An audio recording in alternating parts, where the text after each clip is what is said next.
Hello everyone, Grim here, and as you can probably tell, it is time for me to read you another story.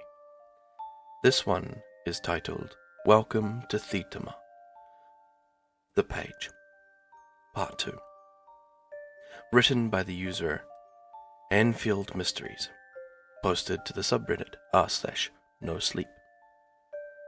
As usual, please sit back, relax, and let's enjoy.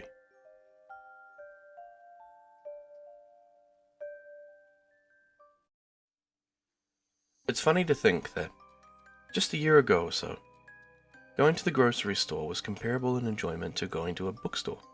Hell, it was almost as exciting as going to a water park some weeks because it was just being out. Now, I'd give just about anything to lock myself in my apartment and never leave again. After walking for what felt like hours, which was in reality probably around 30 to 45 minutes, I found myself among the shelves with strange boxes on them, and some of the ugliest shoes I had ever seen.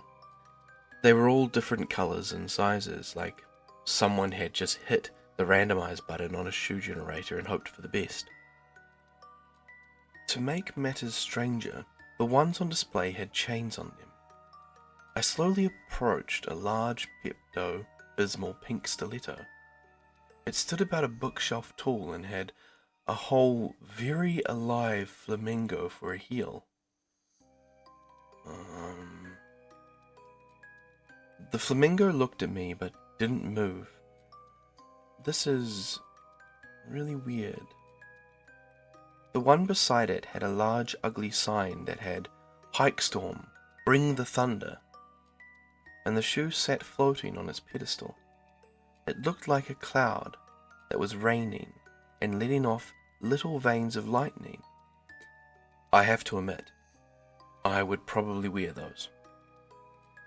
I found myself wondering who or what could have designed these. Someone would have had to, but I suppose things just appearing out of the ether wouldn't be the strangest thing happening here. I continued to browse the strange shoe zoo. Some shoes were just cardboard cutouts, some were fifth dimensional, and some were vicious puddles of gunk somehow holding itself into a shoe shape. It wasn't until I heard a low growl and the rattle of metal did I realize what the chains were really for. Apex Collection, said a sign, posted by a pair of pumas that were not only the size of literal pumas, but behaved like pumas too.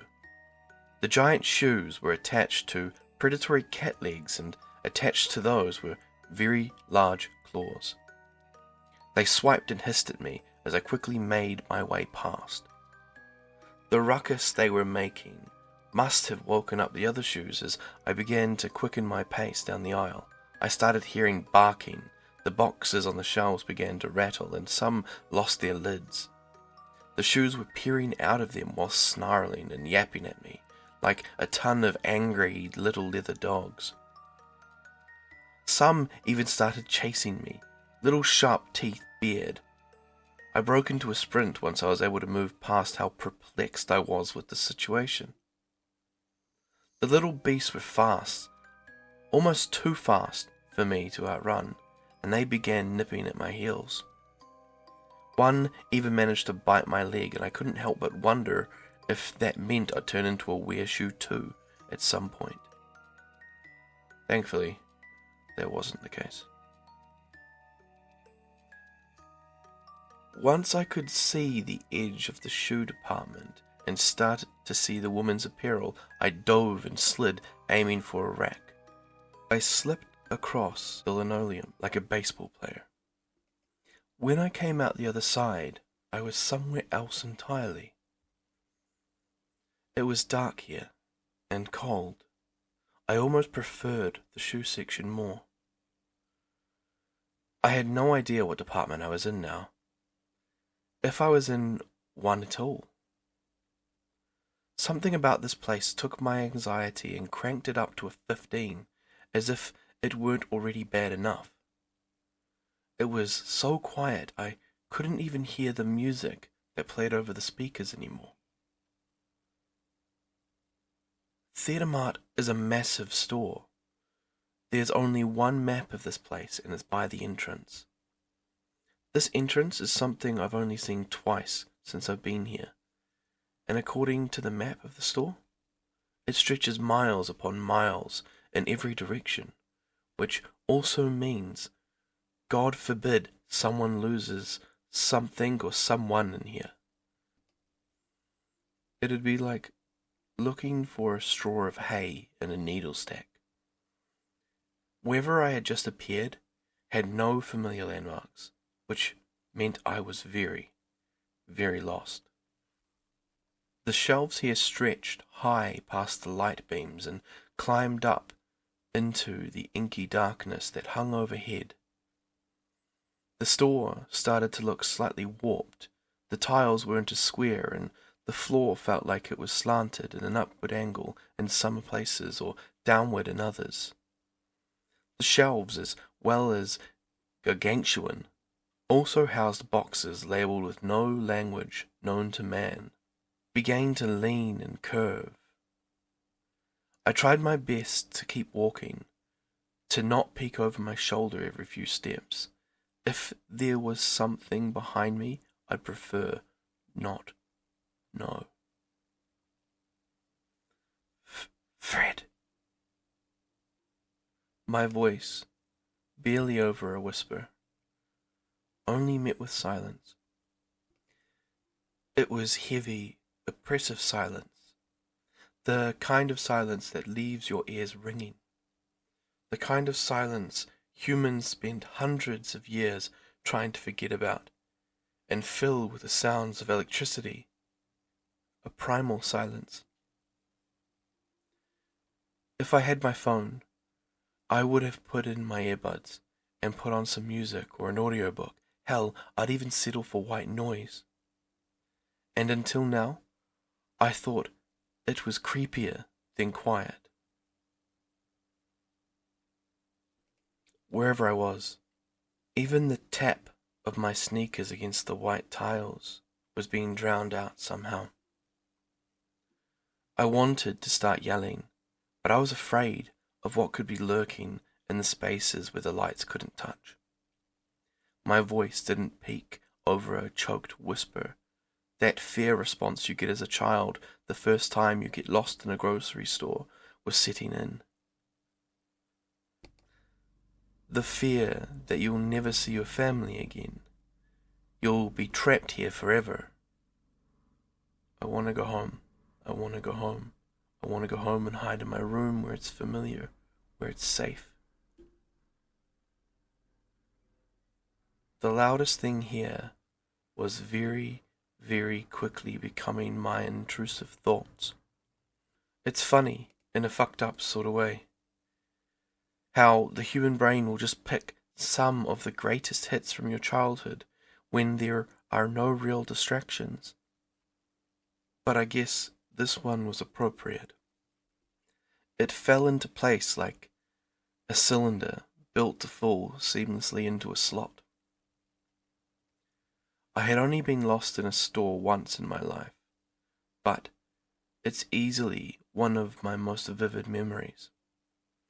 My dad had actually forgotten me there. An old mom and pop store called the Farmer's Stand. I was stuck, wandering around for almost 3.5 hours until the old woman who owned the place brought me to the police station when she saw me eating a loaf of bread right off the shelf. I wouldn't see him again until I was standing beside his casket. The sight of him being lowered into the ground, it had become a stain on my mind since the moment my all too young eyes watched as it was lowered into a deep, dark hole. A void in the floor. I don't want to say it appeared because that implies it was created. It was a space of nothingness in the floor, inches from my feet. The powerful bang of a shotgun barrel going off rolled like thunder from the spontaneously appearing floor void. My heart leaped into my throat and I fell backwards, ass first. Forcing myself to move and crab crawl away from whatever it was. The silence had been preparing my ears to take the brunt of the truly deafening sound. I sat for a moment, frozen like a frightened livestock, my breath hitched in my throat, my heart pounding so hard it made it almost painful to breathe. Math, a gargled voice spoke from the void. Math, where are you? I'm sorry. The voice sounded strange, like it was struggling to speak, but didn't have the tools to craft enunciated words. A bloodied hand slapped against the lid of the hole. The hand clasped onto the floor so hard it shook. The hand was purple, with nails practically shredded and raised from scratching against something. Around the third finger, a familiar golden band. I began to see spots in the corners of my vision. No, it's not possible. This isn't happening. I'm losing my mind. A human form rose from the hole. It wore a black fitted tux and had dark brown hair caked in blood. Brains and bone fragments shook loose as it pulled itself from the void. Math, I am. The shotgun gripped in their right hand hit the tile with a loud crack. What was barely a man rose from the void, heaving wet and ragged gasps. All I could do was sit and watch in horror as my father stood before me. His face blown to pieces and dripping onto his shoes like a mask made of chewing gum. I am sorry. The malformed words echoed from the only discernible hole left in his head. It was full of broken teeth and mangled tongue. His jaw swinging like a tattered flag at the lower half of the head-shaped crater, where not even eyes or sockets were left. The sound of my father's voice, his decimated face and broken stride as he now slowly limped towards me, was too much. Something about the image in front of me pulled a loose thread in the back of my mind, pulling me back into a moment of pain and confusion when my aunt and uncle sat me down and told me, "Your father ate the barrel, Max. That's how he died. He had given up on me." The all-too-real phantom took his gun and clumsily raised it towards me, aiming it so my eyes pointed right down its double barrel. He choked again, repeating the same disjointed drivel he had been spouting.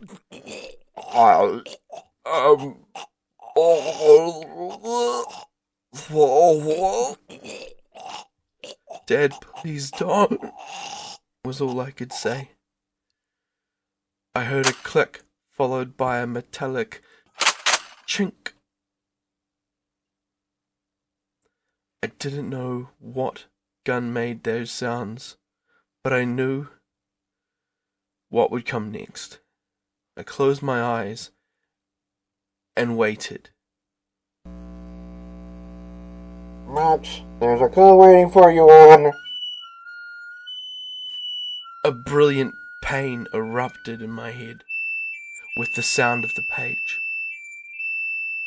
The sound was so loud I could feel it in the floor beneath me and rattled in my skull. The bass of the horrible sound shook me down to the marrow.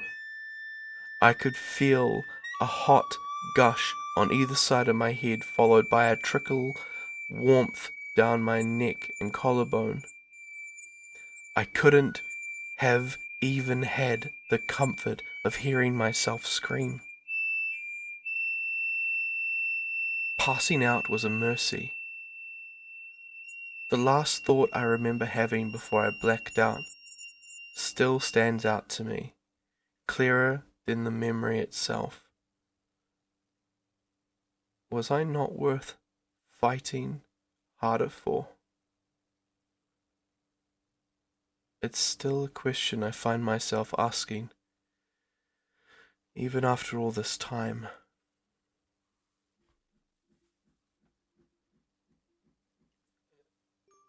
That's an amazing part 2 to the story, right?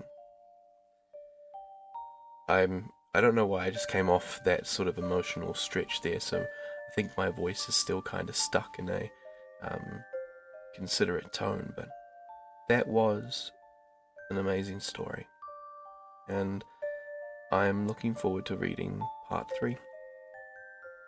I won't go as long as I did in the first one, so don't worry.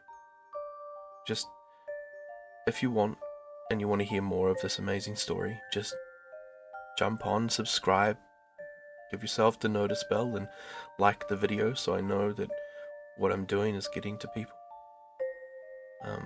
Leave a comment too if you want to hear more, or if you think I need to work on specific voices. I'm always down to hear about things that I could do better. But ultimately, be safe. Look after yourself. Have a wonderful day or night wherever you are.